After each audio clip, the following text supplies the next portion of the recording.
Welcome everybody to this Community Week event, and thank you for joining us. All of the proceeds from this event and the money raised during this week will be used to support our St Hilda's students and the essential resource that is the college library. I spent many an hour in there. And if you haven't done so yet, please visit our Community Week platform, and I think the link is just below the stream. Welcome again, everybody. I'm Eve Worth. I'm a historian here at St Hilda's, and I'm absolutely delighted to be in conversation with one of our alumna, Philippa Lowthorpe, this evening.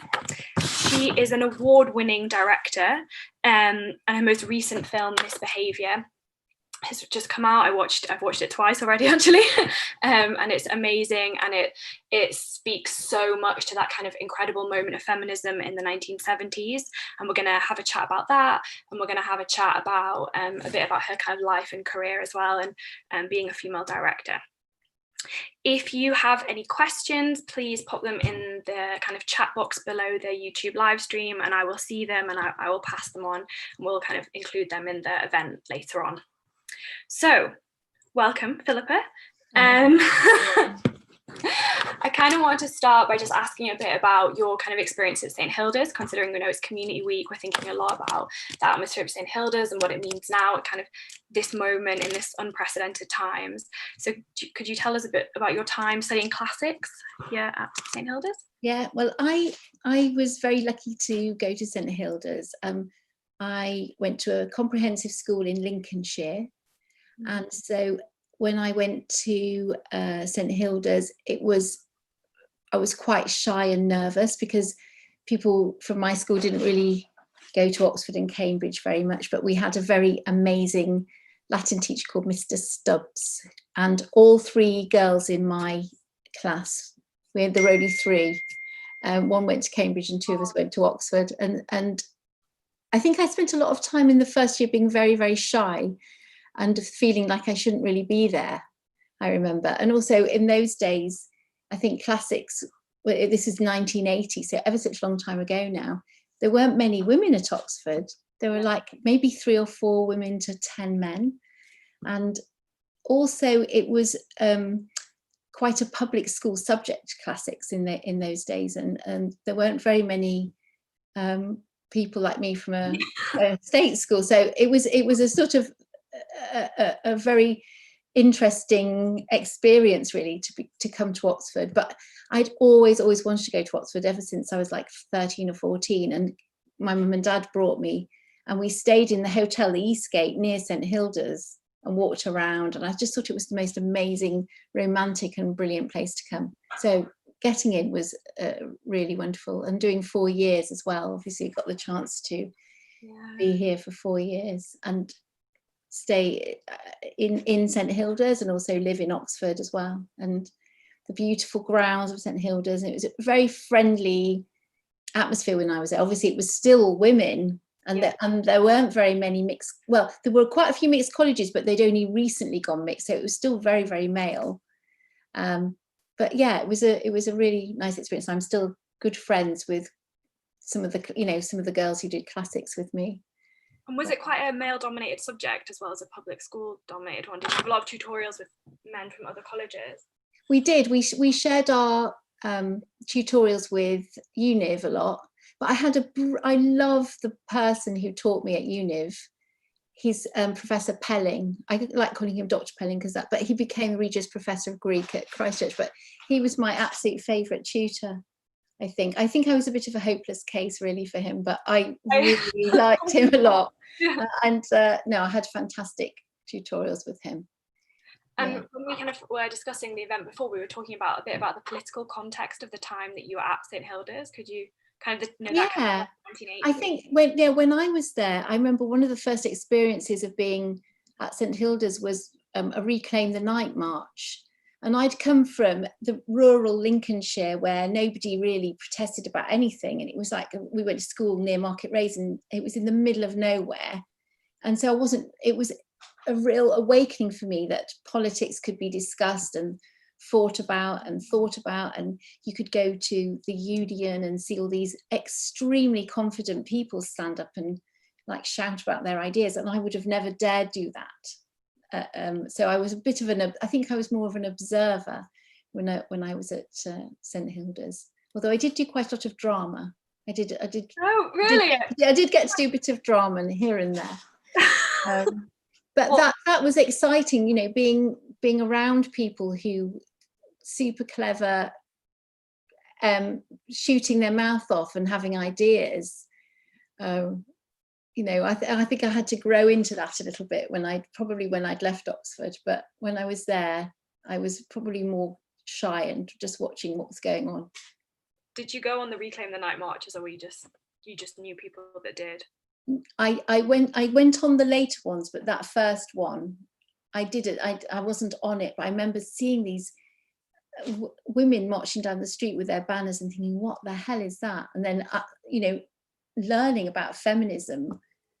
It didn't really, when I was at school, we went to a really good school and they treated the boys the same as the girls. So there wasn't ever a sense that we couldn't do anything we wanted. Mm-hmm. And it was only maybe at Oxford later where I realised actually the world wasn't quite like that. And there were so many more guys than girls when I was at university. And why was that? You know, and what was happening in that wider world? So that was a very important stage, I think. Yeah. Being at university, and also things like the miners' strike and all of those debates and all of that it was a really interesting time. Margaret Thatcher getting in, before the Falklands War was actually when I was at university as well, so quite a turbulent time, actually. Yeah, quite a turbulent time. Time. And that's really interesting that you were kind of at school in the 1970s, which is considered the height of feminism, but it wasn't discussed, but you felt like you were being treated the same as the boys. Yeah, it definitely wasn't discussed at all, but there was my particular school, there was absolutely no question of discriminating against the girls or the boys in terms of academic worth or what we could do. The only bit was when we first went to school and the girls did home economics and sewing and the boys did woodwork. That was like one thing, but in terms of, you know, being a clever clogs or wanting to go to Oxford or whatever, that was totally encouraged and a really nice thing, I think. Yeah, and it's such an important moment, because if you hadn't had that, you don't know if you'd have gone to Oxford. So that kind of schooling moment is so significant. So how about when you left St Hilda's, what did you go on to do? Like, how did you get into being a director? Well, at the end of Oxford, I wasn't sure at all what I could do. And again, I looked at people ahead of me who were much more confident than me and thought, gosh, I could never really go and work for the BBC, or I could never really do this or that.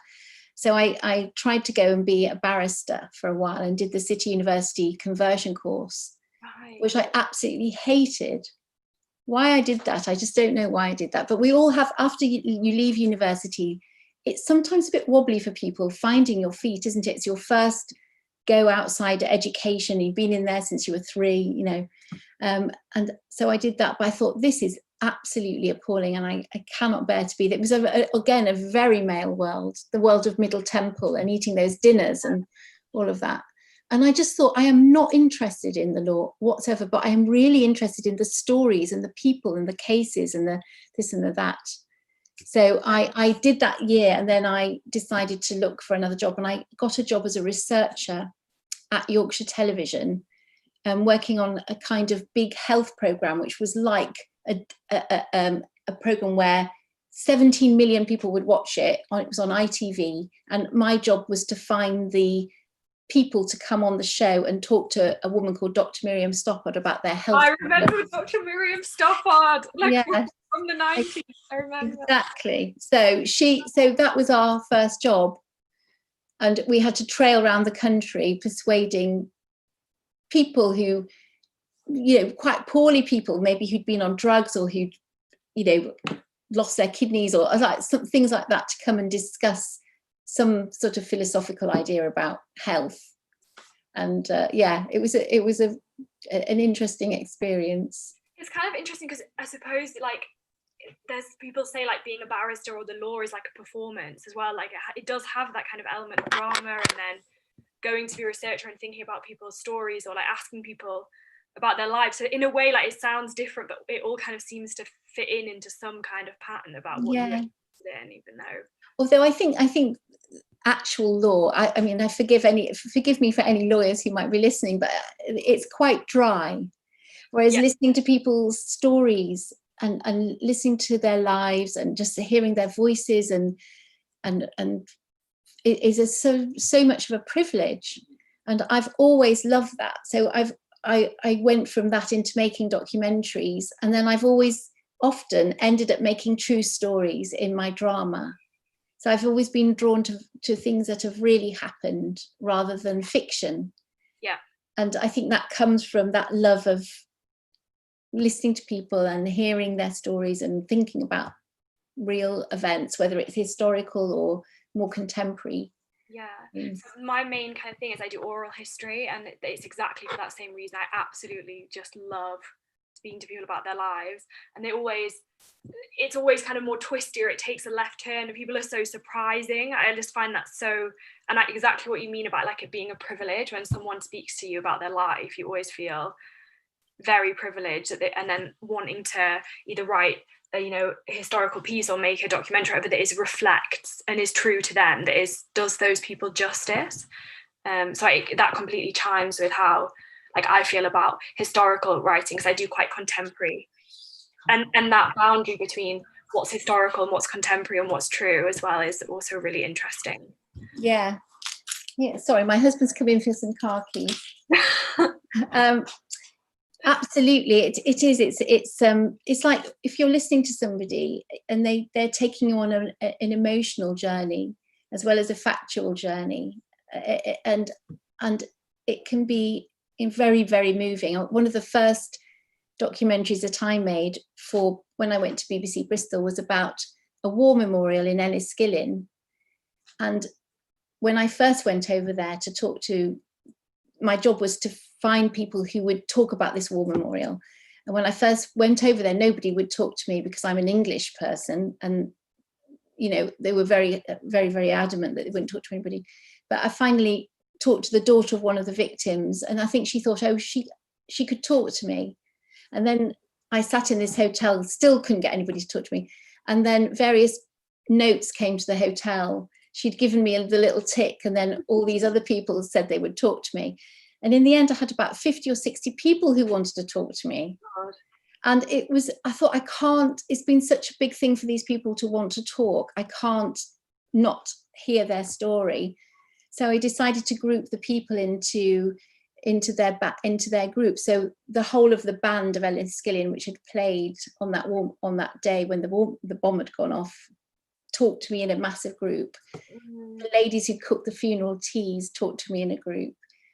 The children of the victims talked to me in a group, and it was like an incredible privilege. It was like stitching a tapestry of sound, and that is absolute oral history, isn't it? Even though I did mine with pictures and imagery, it still feels like an important document to have documented those people's feelings about what happened to them when that bomb went off and how they recovered. Yeah. And how did you go from kind of documentary filmmaking to the more kind of things like The Crown and Misbehaviour, which is more like historical events but not in that kind of documentary format? Yeah, well, I always wanted to make drama as well, and I loved documentary, but I also loved the idea of the visual side of filmmaking, and I thought maybe you could be more adventurous in a film than a documentary. I don't think that's true, actually. I think you can be very adventurous with documentary. But anyway, I decided to try and do drama, and I just kept getting drawn to telling real stories. So I made a little series called 5 Daughters, which was about the women who'd been murdered by a man in Ipswich, and they had been prostitutes. And this was the first time that the police had decided not to call these women prostitutes and to call them daughters or sisters. Yeah, I remember that case actually, and that's So my job was to find people who would take part and tell their story, and then it was one that you couldn't tell as a documentary, really. You needed to have the freedom to imagine and to bring those really fantastic women back to life, literally, in our drama, and tell their story. And the same with Three Girls, which was with the same team, and a fantastic writer from St Hilda's, Nicole Taylor, who went to St Hilda's as well. So 2 St Hilda's people made that Three Girls. And that was the same thing, taking a very, very difficult story about grooming, researching it for a long, long time, and then piecing together the drama with Nicole, who wrote the most beautiful screenplays, and then making that series, which was one of the highest viewed series that year on the BBC and won lots of BAFTAs. And we were hugely proud of it because it was very difficult to make, and very brave of the people involved in that to, you know, enable us to tell their story and bring grooming and that very difficult subject to a wider audience, and, you know, help people understand it. Is that the one that you won? You were the first woman to win director at the Television Craft BAFTAs. Have I got that? Yeah, it was actually the second one. So I was very I won a BAFTA for directing that, and the whole the drama won a BAFTA too, and Nicole won. It was incredibly well received, that piece of work. The first BAFTA I won was for Call the Midwife. So I was the very first director of Call the Midwife, and set up that series with a fantastic team, Pippa Harris, and amazing producer, and Heidi Thomas, an amazing writer. And so I was the very first director of that, and I was the very first woman to win a BAFTA in the TV directing category. And if I'm correct, you're still the only woman to have won that category. I still am the only woman, which makes me very sad and a bit cross, because there are amazing, amazing women directors, and it's just such a male world, and it needs to change, really. Why do you think it's sort of a bit embarrassing, to be honest? No. I mean, there are some brilliant. There's a wonderful director called Sarah Gavron. There's a wonderful director called Koki Godrich. I've got like a great big list of, you know, Aisling Walsh. I've got like amazing directors. But that you won it for stories about women, which is fantastic. Yes. Yeah. I did. Yeah, I'm proud of that. Yeah. And how did you why do you think directing is such a male world, like compared to even some other aspects of making film and television? I think it's because traditionally or historically film sets were very male, so costume and makeup people could be women, but everybody else was really a man for many, many years. When I first started being a researcher, there were no women directors in Yorkshire Telly, and you had to apply to get a union ticket to even start to get to be one. There was one woman called Catherine Morshead. She managed to get on the scheme. When I went to BBC Bristol, there was no women had actually directed a documentary. Me and my friend Julia went through the list of everything that had been made in BBC Bristol for the BBC. It wasn't made for Bristol, it was made for BBC Two and BBC One. And we went through all the list of all the directors, and there were no women on the list. So we put this under the head of the department's door and said no women or something on the top. And he was a great guy because he really listened, and then he really encouraged women directors to come out of that department. So out of BBC Bristol, there came some fantastic directors. He and a man called Peter Salmon and Peter Simons, two Peters, they championed more women directors, definitely. So in terms of like the Misbehaviour, your fantastic recent film, how did you come about like deciding on that topic, and like how was the process of kind of getting Sally Alexander involved in that as a historical consultant as well as a character? Well, Misbehaviour wasn't my idea. It was the idea of Rebecca Frayne and Suzanne Mackie. Suzanne's the producer and Rebecca Frayne is one of the writers.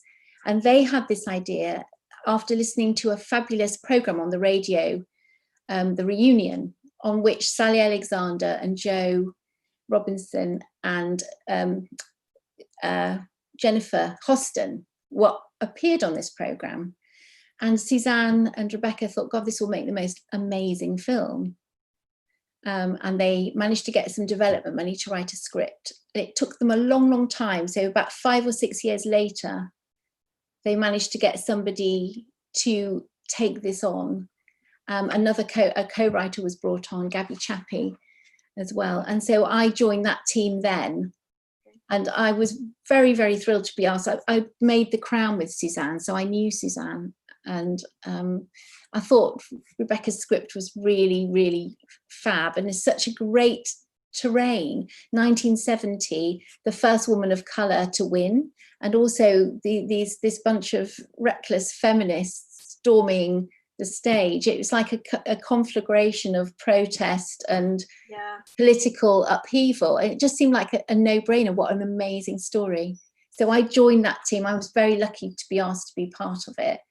And then continue doing the research. So Sally and Joe were already there. Right. And when I started, I obviously met them lots of times and met the women who lived in Grosvenor Avenue, the others, Sue and Jane and Sarah, the wider group of feminists who belonged in that group, and Sally and her daughter Abigail I met as well. So it was a fantastic, again, amazing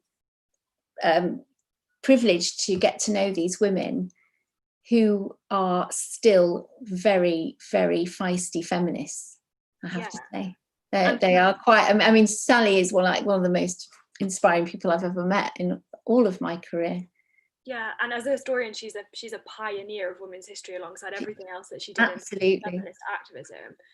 And so to see those scenes of her at UCL being kind of treated like that, spoken to like that, is just so interesting from the perspective of a historian of women's history. Yes, I mean, she tells stories about how she wanted to do a particular thing about workers in Victorian England, and the man saying, there's no material, there's nothing you can read, so don't bother doing that. No, she's got great stories about how it was for her then. Yeah. And she did act as a kind of some form of historical consultant on that, or her story is kind of all of them did. I mean, all of the women in the film gave us so much help, so much information, and in addition to that, we read loads of articles, read loads of papers. There's a lot of archive about 1970 in what else was happening. And one thing Rebecca had done as well is bring in the idea of having Bob Hope, who was the antagonist of the whole thing, and also the Morleys, so that it became a little bit more of a and also the contestants. The contestants were incredibly important to the film. I think so. I agree. We couldn't just make it about the feminists, because this incredible other thing had happened. Jennifer Hoston won, and also Pearl Jansen, the woman who came second from South Africa, was the first time a Black South African woman had been allowed to take part in the competition. And she had to be called Miss Africa South instead of Miss South Africa. So there again, it was like opening the lid on that politics about the anti-apartheid movement and what Pearl in her real life had to do to come to this country, you know. So it just seemed like all those elements were so exciting to sort of like bring together. And there was a controversy a bit about Miss Grenada winning, wasn't there? I think as well, after they kind of tried to say, absolutely, they would have been robbed. Yeah, there was. There was. I mean, in real life, there was a controversy about that, and that just shows you those ripples of racism swirling around there as well. But I think Jennifer herself carried that off with such amazing grace and dignity and intelligence. She's an incredibly intelligent person. I got to know her really well in the run-up to Misbehaviour being released. We did lots of panels together, and she's a very, very inspiring person who became a diplomat. You know, she's like a very brainy, clever person. It was so incredible at the end of the film to see that all those women now. Like, I thought that was such a great way to end the film. And some of them just look absolutely incredible still. I think that's true. I think one of the reasons that you don't really see in the film, but I wanted to end the film, to not give it away to people who haven't seen it, but I wanted to have real people in the end, because not only is it to see who they are and to celebrate their lives, but to see about beauty.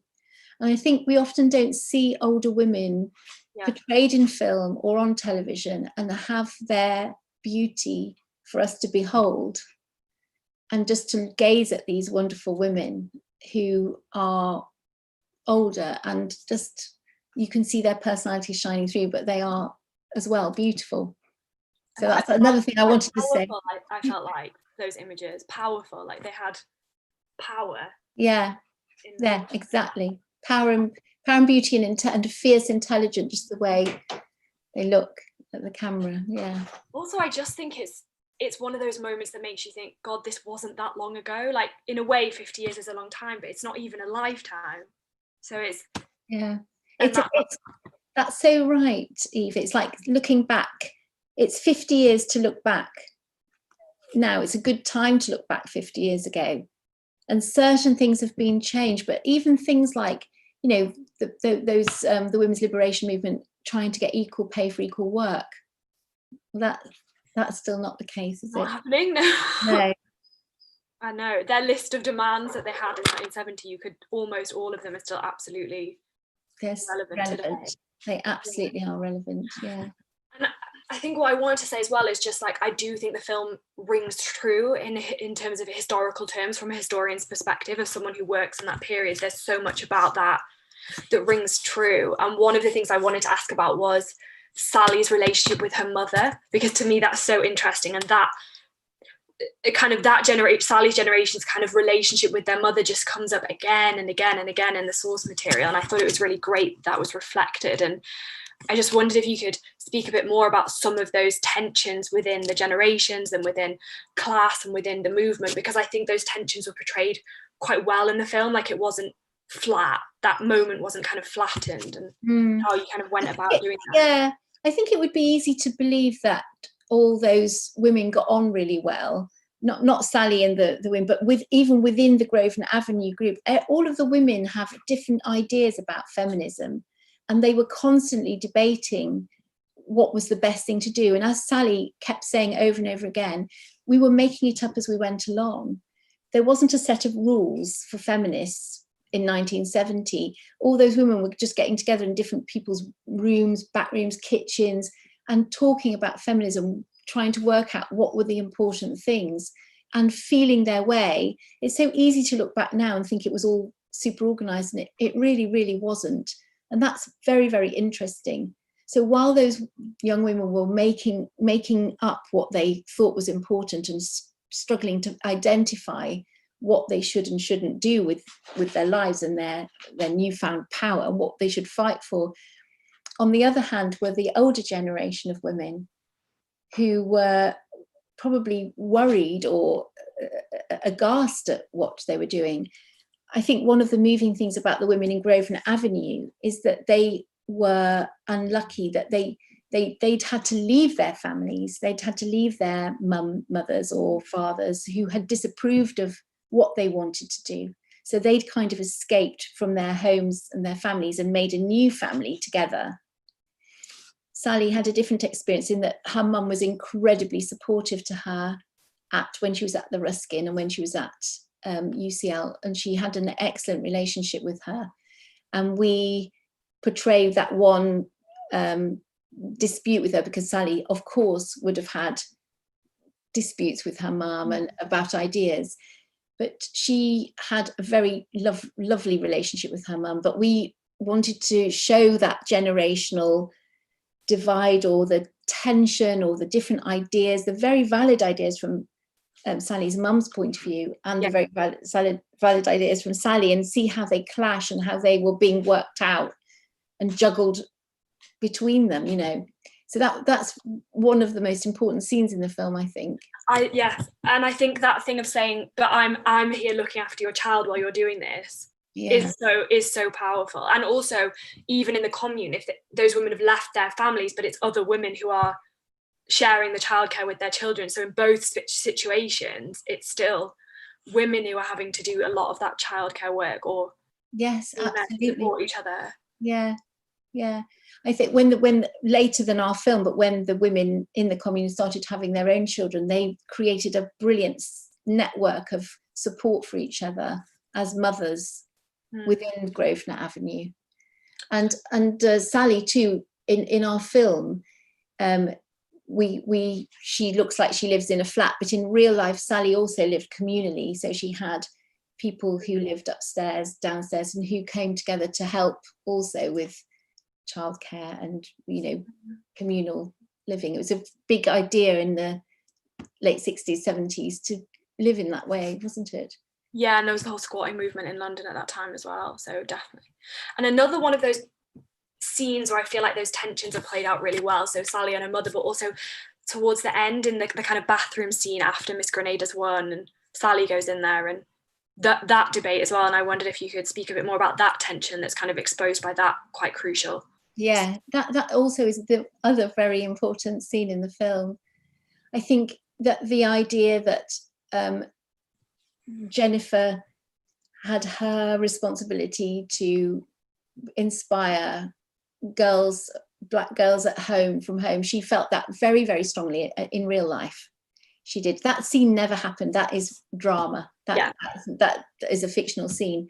But we really wanted to have those two strong women together to help elucidate and debate those ideas about what the white feminists saw was important to them and what Jennifer saw was important to her in terms of race. And that was a very, very important scene, I think, to bring home those ideas that you can't always, you have to respect everybody from each different point of view. Yeah, and I think having the perspective of the contestants in the film like allowed some of those really interesting things to be explored in a way that if it had just been on the kind of feminist side, it might not have. Yeah, I think it's really important to see from the contestants' point of view, what were they struggling about? Like even Miss USA, who said, you know, if I hadn't entered this beauty contest, I would just be some old secretary, you know, doing nothing or whatever. The women, there were so few opportunities for women in 1970 that using a beauty contest to get something and get somewhere, I think was okay. It was a way of getting out of your life and doing something. And, you know, for Pearl, who was also incredibly interesting person, for her to be seized out of South Africa and sent off to London. And before, she told me this incredible story, which is in the film, about how she was interviewed before she got on the plane by government officials and told she couldn't see all these different people. She couldn't talk to any activist. She couldn't, you know, she was terrified the whole time she was there in London. When you look at the archive and watch Pearl on stage, the real Pearl, you think that young woman, she was 19 or 18, and she'd been told she wouldn't be able to get back on the plane and go home if she so much as breathed a word to a journalist about apartheid South Africa or anything. So she spent the whole time in terror. But you wouldn't know that when you just look at her there being beautiful on the stage. Can you access the footage? So are they kind of archived somewhere, all those old Miss World pageant? They are archived, and you can see bits of the archive even on YouTube. You can look it up. You can see the real moment when Bob Hope gets stuff lobbed at him. But we managed to get the archive from different news channels. We found some fantastic archive of the police arresting the women in the Royal Albert Hall, and also the BBC obviously had the show itself, which was a very important piece of research document for us. So we had some questions about the kind of practicalities of the film, and I wanted to ask you a bit about the costumes are incredible. The locations are, a lot of them are impressive, particularly that big scene with where Miss World is held. So could you tell us a bit more about, the kind of the visuals and the practicalities of making the film? The costumes and the makeup were super important, and both the costume designer and the makeup designer spent a lot of time researching all the real costumes that the girls really wore on the stage in their national costume and their swimsuits. We just wanted it to feel as real as possible, and the hairdos. everything was researched down to the nth degree. And I have a visual. This was the book that I used. This is our sort of research document. There's Jennifer in the dress that she wore. So we had that dress copied and made. So this whenever we do a film, whenever I do a film, I always like to have this sort of massive, great research document with everything in it. Archive pictures of costumes and locations, hairdos, everything. It's like a Bible. And then trying to create the look and make it as real as possible was very important. Not make it too heightened, but to make it actually feel real and authentic. And that specific moment in time of 1970 is a great time for costume, because it's neither the 60s nor like the psychedelic 70s. It's a very specific era. A lot of shades of brown and brown, yeah. But I love the dress that Sally Alexander's character, that Keira Knightly wears in the, when they're going to the pageant. Yeah. It's very, you could wear that now and it would be. You could. It's made out of lots of pieces of suede, that dress, and it's from a real dress of 1970 that the costume designer found, which Keira Knightly really liked, and it really suited her. She looks amazing in that dress. Yeah, she looks fantastic. And was it actually filmed around London in those like kind of real locations of where these things had happened? Or yes, all the locations were in and around London. Even Bob Hope's house is actually in Eltham Palace. In Eltham Palace is this great big circular room which feels a little bit like LA, and we couldn't afford to go to LA, so we used that instead. But yeah, and the theatre interior was a theatre that we found in London, and the exterior is the Athenaeum Club, but with a sign on saying the theatre. We couldn't use the Royal Albert Hall because they wouldn't let us use it, because they had some of the Cirque du Soleil or something had their show on when we were filming, so we couldn't film there. But that was a blessing in disguise. I think the Albert Hall would have been too big for our little budget actually to fill with people. When was it filmed? Was it filmed last year or? It was filmed in, yes, we're in 2020 now. Yeah, it was finished. I finished editing it last summer.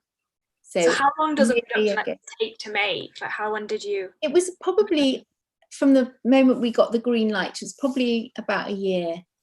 So all the pre-production, all the casting, finding, asking people like Keira Knightly or Gugu and Mbatha-Raw, who plays Jennifer, to be in it, hoping, sitting there with your fingers crossed, your legs crossed, everything crossed, that they'll say yes. And luckily, all those wonderful actresses wanted to tell this amazing story. So we had a lot of support from them, from Keira and Gugu and Keeley, Hawes, Jessie Buckley. We had a dream cast.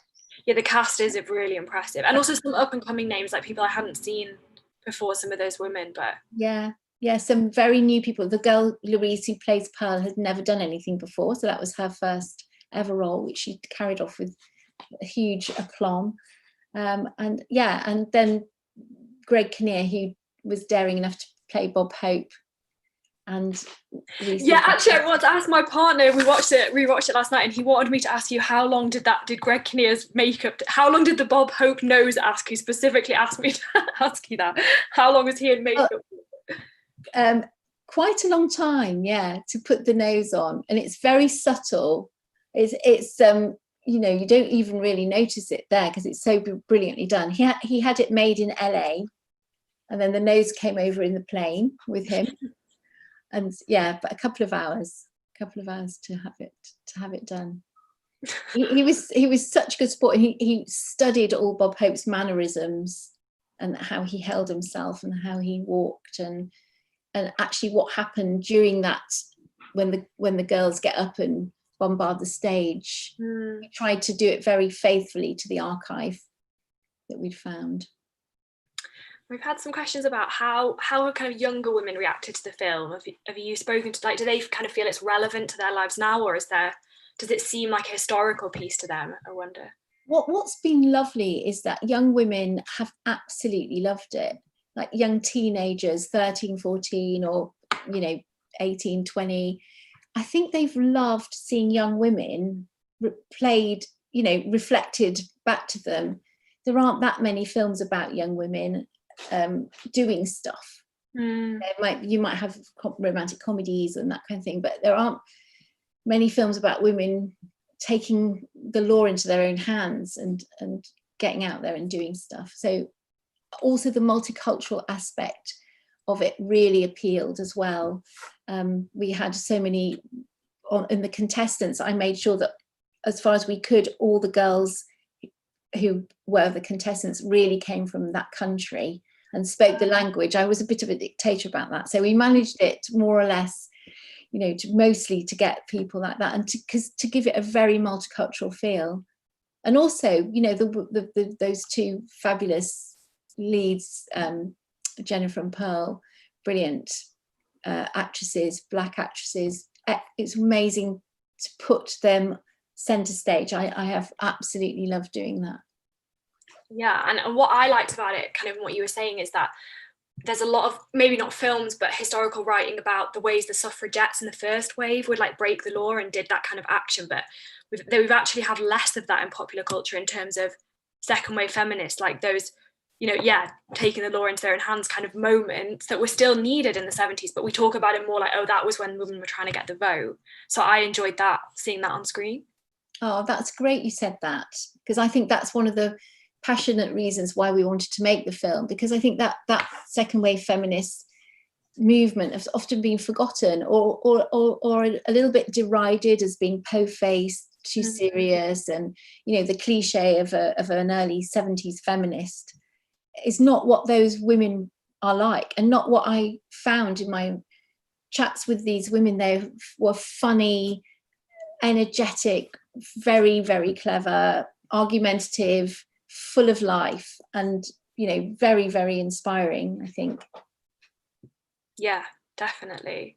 I think it's really important to be kind of returning to that moment and historicizing it and putting it in its kind of proper historical place. Like, we're only just starting to kind of write about it in terms of history, in terms of a really historicized understanding of it. And I think this film kind of contributes to that in a way, even though it's a drama. It contributes to it being, and again, as I said, like, what I like about it so much as a historian is all the tensions within the film, because historians are trying to work through that, feminists are trying to work through that, and I think that is what makes it so relevant to now, like the tensions within it, the class and everything about is all there with Sally and the commune and and when you read about the Miss World thing, like, I vaguely knew about it, but when I knew we were going to talk about this, I went to look it up, and it is one of those things that just layers on top of each other. It's like, no, it can't be that, and it can't be the first black woman who wins, and it can't be the controversy, and it can't be the bar, just all of it just layers on. Yeah, that's what was so attractive about it for me as a filmmaker, because it's a Pandora's box of so many different elements that it defies simplifying in a way. Yeah. Which is why in the end we made it as a big ensemble film, because you couldn't leave out. We didn't want to leave out Julia Morley and Eric Morley either, because there was Julia Morley, who didn't think of herself as a feminist, but being a feminist because she was helping run this big company, and Eric treated her as an equal, which is very unusual at that time. Yeah, there's that moment where they're being interviewed by the press, and someone says like, oh, show us your legs, and he's like, oh no, she's the managing director of the pageant. Like, she's not. Yeah. So that's interesting. Yeah, so that was very interesting, and but the complications of it all are very interesting. And what I hope with the film is it inspires people to do what you've done, even go back into history and look at that stuff again. I mean, the film can only tell a small part of what was going on, but in 1970 there was so much going on, so much debate, so much kind of activism. It must have been a very exciting time. The women who lived in that time felt that they were in a revolution. I think they did feel like that, and I sort of feel like if they hadn't have done that activism and put women's liberation on the map like that, maybe I wouldn't have been able to go to university. Maybe that wouldn't have seeped through by 1980, 10 years later, you know. Yeah. And we've had a question as well about kind of what we've been talking about, but this, where does history and drama meet, or how do you make a historical drama that's faithful to that historical moment, but not necessarily, you know, beat for beat what happened? Like, how do you approach that? I think you have to, because I've done a lot of true stories where I've had this problem on everything. I think what it is you have a finite amount of time. So a film is like 90 minutes or maybe 100 minutes. And you have to choose what you put in and what you leave out. And the very act of doing that is you're already sorting material, just like when you write a book. But with a drama, it liberates you in a way to have the scene where Jennifer and Sally meet in the bathroom, which you wouldn't be able to do if you were doing a documentary, because obviously that didn't happen. Yeah. But a drama allows you to discuss the philosophy or ethics or morality of different situations in a way that perhaps you can't if you were doing a straight retelling. And also there is so much material, you have to make some choices as to what comes in or what characters you show. I'm sure that there were other fabulous stories around people going to Miss World and disrupting it that I don't know because I haven't met those people. And I was introduced to this story through Sally and Joe. That was who Rebecca first contacted and found. So that's been our way of looking at it. You can't tell everything. What you want to do is just inspire people. This is like a launch pad to go and read more about it, discover more about it yourselves, I think. And how did some of the actresses feel about, like, how did you combat the issue of, like, I suppose it's great because you're a female director, so there's more of a female gaze than a male gaze, but there were still some moments in the film about, you know, the bathing suit moment, and like, how did you handle that, and how did the actresses feel about that? The actresses really wanted to do that scene because they felt it was very important to put the audience in a position of feeling the uncomfortableness now when we look at those things of having to turn your backside to the judges. It was like a confrontation, but also it was filmed in a very non-sexualized way. Yeah. And I also wanted to show the women's faces behind the scenes and what they were feeling as that happened. So that was very, very important. But we did have debates about whether that shot should be in or not. We did debate in the cutting room after we'd filmed it. Should we let that to the imagination? Should we leave it to the imagination? Or should we do the confrontation of ourselves? And we thought it was better to do the confrontation and make people question what they're, you know, how they are looking at those bodies. Are they looking with kindness? Are they looking critically? It's again, it's like objectifying women's bodies is a horrible thing, but visualizing that happening is also quite important, and gives people, like, give you an insight into what it was like then as well, and now as well, to Yeah. be objectified. I think the scene where you take all their measurements is also another way of doing that in a way that's not as visual for the women, like objectifying the women, but it's all there. It's all laid out. It's quite interesting. When they had the busts measured and the padding, the padding check, yes. But it was like that. They were, you know, treated as body. And when you look at the archive, that was the other reason we did put that scene in, because when you look at the archive, it's so shocking to see that scene happening, and in real life, you know, women having to turn themselves. A lot of people I know, or people with younger girls, when they've watched that scene, the younger girls have said, what the hell? They cannot get their head around why that could have ever happened. So that's very interesting, I think. Yeah.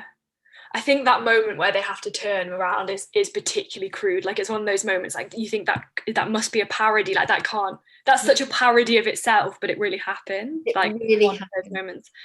Yeah. You can search all that up on the archive. That's and still kept on happening for quite a few years after that. I think they stopped that turning your bum to the thing about 8 years later or something, or 10 or 8 years later. I think they did then stop doing that. And they stopped. The other thing that people found really upsetting was Michael Aspel interviewing the contestants when they were in the swimsuit and he was in his suit. Yeah. That is really terrible, I think. It's so awful. And they did stop that later. Yeah, they stopped that a bit later. I've had a question from the audience about, like, what advice would you give young people, like, wanting to get into directing, like, now? Like, what do you think is kind of a good route? I think that what's brilliant now, which young people have that I didn't have, is that you can make films now. You've got iPhones, you can go out and make little films. So I think a really good way of trying to be a director is making little short films and getting them into short film festivals and doing that kind of thing is a really good way. Or there are a lot more film courses now that you can go on. National Film School or the UCL do a really good documentary course. And also even, doing the route that I did, that's still a good route to become a documentaries researcher if you're interested in documentaries. There are lots more schemes now for people to become directors than when I was young. We need more women directors. Hurry up and become them. And do you think it's good to kind of go and do like a film course, or to do more of the route that you took, which is do a more like humanities subject and then kind of go into it after? Like, do you think that is valuable? Like, it adds to your... Yeah, definitely. I think both are really good, because I think if you want to make documentaries, research skills are vital. You can't be a documentary maker without being interested in wanting to research things. There are good postgraduate, like the UCL one, that's a good postgraduate film course. There are many places where you can do a postgraduate year learning to make films, the practicalities of it. But I still think doing not I would say a normal degree, but anything that you do, if you don't have to do media studies, or you don't have to go to one of the art schools to become a director. That's another way of doing it, but you can have a degree of any kind, I think. Just watch lots of films. I would just say, if you want to make films, watch lots of films, watch lots of documentaries, watch lots of feature films, and then you start to unpick, when you're watching them, what's good, what's bad, what do you enjoy, what's that director doing there. My daughter says I'm really annoying, because when we watch something together, I'm always saying, oh, look at that way he's put the camera, oh my god, look at that way that they've done, so I have to keep my mouth shut. But it's really good to watch different things, different styles. Yeah. Got a question from Georgina Paul, who I think was at St Hilda's around a similar time. Yeah, and she's been really enjoying the talk, and she's saying that you've kind of using the concept of we a lot in your discussion of the film, and does that reflect the role of the director? Like, is it quite does we reflect the idea of how you've approached being a director in that sense? That's a very good question, Georgina. I like to say we, because films are so collaborative, and as the director, of course, you're still the leader, and you have the vision to make it, and you choose it's your vision that you have to get on the screen.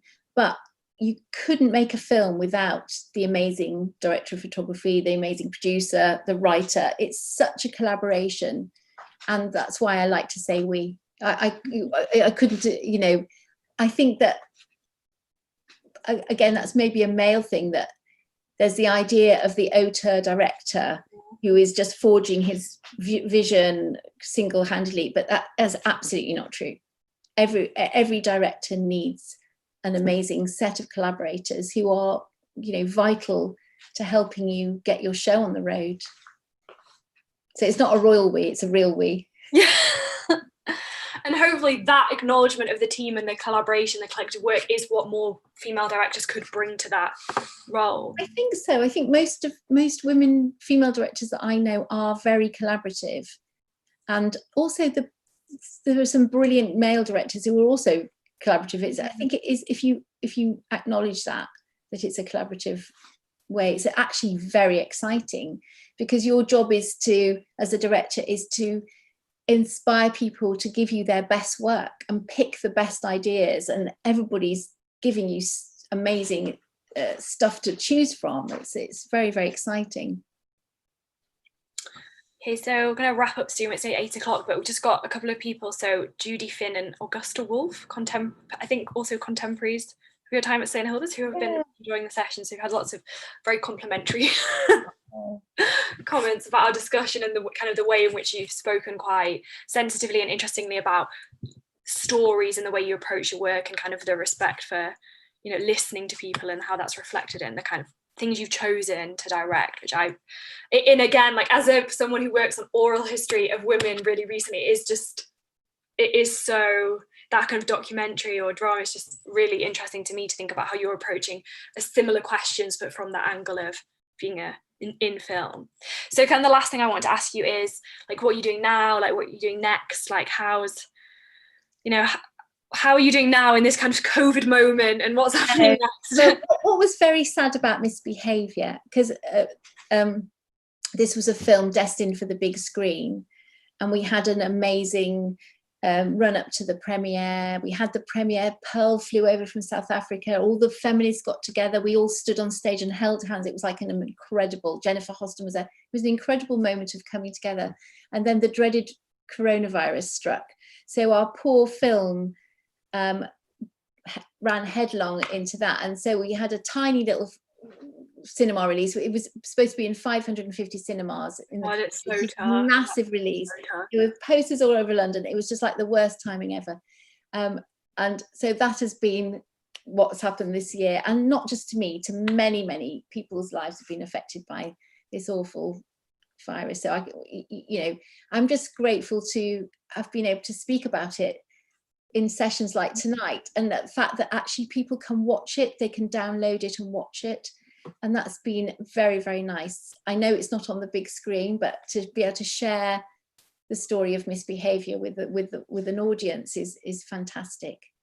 And that I've been at home working on a new series called The Third Day, which unusually for me is absolutely fictional. It's totally fictional. There's no real people in it. And it's been very exciting. I've been working with a brilliant actress, Naomi Harris, who you might know from Miss Moneypenny in James Bond.